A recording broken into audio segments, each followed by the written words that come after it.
اللهم إنا نسألك في يوم الجمعة أن تفتح لأدعيتنا أبواب الإجابة، يا من إذا سأله المضطر أجاب، يا من يقول للشيء كن فيكون.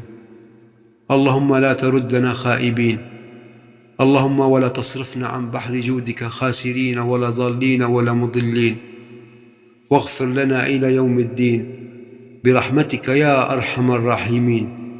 واشف مرضانا ومرضى المسلمين أجمعين يا رب. اللهم لا ترد لنا دعاء ولا تخيب لنا ولكم رجاء، وأدخل السكينة في قلوبنا وقلوبكم.